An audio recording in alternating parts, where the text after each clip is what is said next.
दोस्तों नमस्कार। और आप देख रहे हैं कांडी बनारसी में आपका स्वागत है।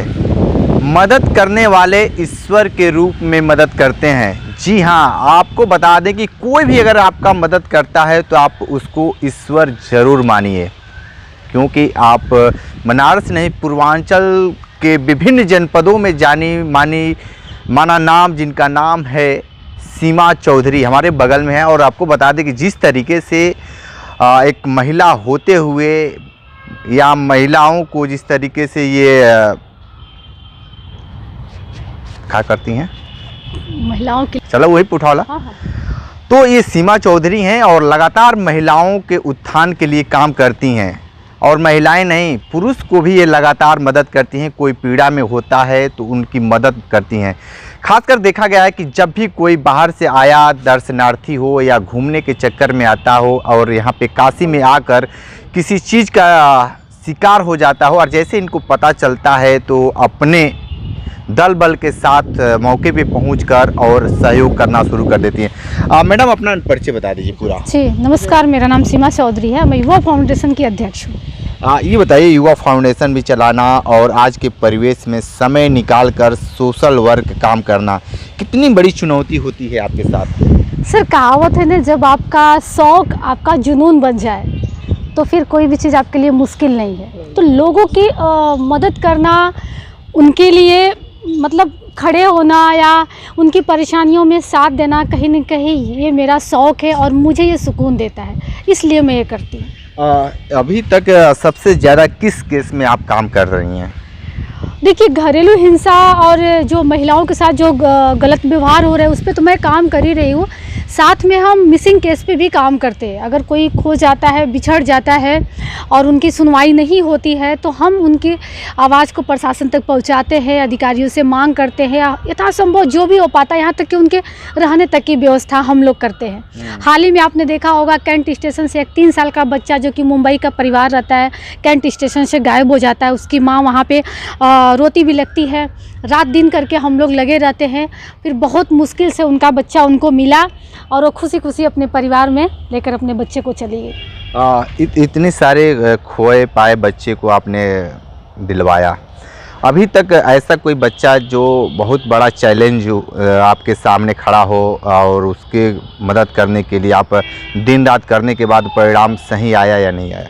जी हाँ, ये गाजीपुर का परिवार गिरी जी का था, जो जिनकी पत्नी वाराणसी से अपनी बच्ची को लेकर दिल्ली जा रही थी और 6 साल की बच्ची, उनको कैंट स्टेशन से एक व्यक्ति हाथ पकड़ के उसको ले गया। सिगरा थाने में उसका FIR दर्ज होता है। फिर उसके बाद जो है कि हम लोग बहुत रेड लाइट एरिया गए, यहाँ तक कि दरोगा के साथ एज अ कपल मैं खुद जाती थी। हम लोग बहुत ज़्यादा इंक्वायरी किए, लेकिन कहीं न कहीं कह सकते हैं ना कि थोड़ी सी चूक प्रशासन की थी उसमें, क्योंकि जो एक्चुअल में CCTV कैमरे थे उस पर जो है कार्रवाई नहीं हुई। और आज भी कमेटी बनती है क्राइम ब्रांच में, लेकिन वो बच्ची नहीं मिलती है।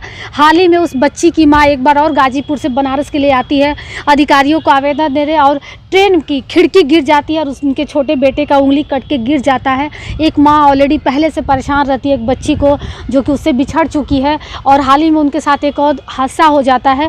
वो मेरे लिए चैलेंजिंग के साथ साथ मैं ये कहूँ कि बहुत ही पीड़ादायक है। मैंने एक माँ बाप को अधिकारियों का पैर पकड़ के रोते देखा, यहाँ तक कि वो लोग दिल्ली तक गए, अमित शाह, मोदी जी, है हाउ बहुत सारा। मैं इसीलिए कभी कभी एक हम कहें झुंझुलाहट है या परेशानी है कि एक तरफ तो मोदी जी कहते हैं कि भारत की बेटियां, देश की बेटियां हमारी बेटी हैं, और वो कैसे पिता हैं कि उनकी बेटियां आए दिन इस तरीके से हवस का शिकार हो रही हैं, इस तरीके से परेशानियां झेल रही हैं और वो चुपचाप देखते जा रहे हैं। ये वाराणसी प्रधानमंत्री नरेंद्र मोदी का संसदीय क्षेत्र है और इसी क्षेत्र से उनकी एक मात्र 5-6 साल की बच्ची गायब हो जाती है और प्रशासन आज तक नहीं कुछ कर पाई। थी तो शर्म की बात है ना, काहे का सांसदीय क्षेत्र। अच्छा, एक बात बताई हैं कि आप पुलिस के साथ भी काम करती हैं और कपल का रोल लेकर, कैसा आपको उस समय महसूस होता है अगर किसी पुलिस के साथ आप कपल के रूप में जाएं, मतलब एकदम फिल्मी स्टाइल में अगर जाना हो और जांच के विषय और परिणाम सही निकले या गलत निकले, तो उसको कैसे हुई? वो तो बहुत बड़ा चैलेंज होता है कि मान लीजिए किसी पुलिस के साथ हम उसके साथ उसकी गर्लफ्रेंड बनकर जाएं और भी चीज़ें, तो उसको कैसे आप लोग मैनेज करते हैं? देखिए, बात गर्लफ्रेंड की नहीं है, बात एक टीम की है। हम एक टीम के तौर पे, क्योंकि हमें ये सूचना मिली थी कि वो बच्ची जो है मतलब रेड लाइट एरिया में होने की संभावना है। जो उस केस के इंचार्ज थे, उन्होंने टीम का वो किया, लेकिन टीम समय पर नहीं पहुंच पाई। हमें जल्दी से जल्द वहां पहुंचना था, तो हम लोगों ने ये जो है कि उस वक्त निर्णय लिया कि नहीं, हम चलेंगे, क्योंकि हमें तो हर हाल में वो बच्ची चाहिए। चैलेंज तो बहुत ज़्यादा होता है, क्योंकि कभी कभी लोग होता है गलत चीज़ों का भी आप पे प्रभाव होता है, गलत चीज़ें सुनने को भी मिलती है। लेकिन हम जिस मकसद से जा रहे हैं, जो हमारा मकसद है, हम उस पर फोकस करते हैं कि ना इन सारे चीज़ों पे। क्योंकि जब एक महिला हो के रात में मैं 1 बजे निकलती हूँ, अचानक कॉल आता है कि यहाँ पे एक महिला है, उनके साथ इस तरह की चीज़ें हो गई, या कोई महिला या कोई बच्चा रोते हुए मेरी माँ को मारा जा रहा, आप जल्दी आइए। उस टाइम में हम जो कंडीशन नहीं दिखती, बस भागते हैं। तो एक महिला होने के नाते हमको भी डर लगता है, हम भी सोचते हैं। लोग भी, मेरे अगल बगल वाले पहले तो कहते थे करती क्या है, पक्का कुछ करती है तभी रात में जाती है। हम बोले भैया क्या बताऊँ मैं क्या करती हूँ। लेकिन हाँ, धीरे धीरे लोगों ने समझा कि नहीं, मेरा काम क्या है। अच्छा, एक चीज बात बताइए कि जो एक बात कही जाती है कि 4 लोग क्या कहेंगे, यानी 4 लोग यानी समाज क्या कहेगा, उस समाज को कैसे समझाती है एक महिला होने के नाते? क्योंकि आजकल में प्रश्न खड़ा करना बड़ी आसान हो गया है। अब खासकर महिलाओं को, अगर रात को निकलती है तो ये लोग नहीं समझेंगे कि कहीं दवा लेने जा रही है या कहीं मुसीबत में, बस उसको निगेटिव, क्यों कहीं ना कहीं गलत है, इसीलिए इतनी देर रात को जब उसका पति सो रहा है तब ये निकल रही है, उसका बेटा सो रहा है तब वो निकल रही है। देखिए, 4 लोगों की बात करो तो ये मेरे खून में है। मैं जिस गांव में थी, लड़कियां वहाँ पे, लड़के ग्रेजुएशन नहीं थे, वहाँ से सीमा ने पोस्ट ग्रेजुएशन किया। ये मेरे माँ बाप का वो देन था। और मेरे पापा बचपन से मेरी लड़कियों के साथ नहीं, लड़कों के साथ ही, एक कहे तो हम फ्रेंडली उन्होंने दिया हमको। तो लोग 4 लोग कहा जाता है ना, सही आपने कहा कि सबसे बड़ा रोग क्या कहेंगे लोग। लेकिन हम सोचते वो कौन 4 लोग, मेरे आसपास कोई नहीं है। मैं नहीं सोचती कि मेरे आसपास कोई है।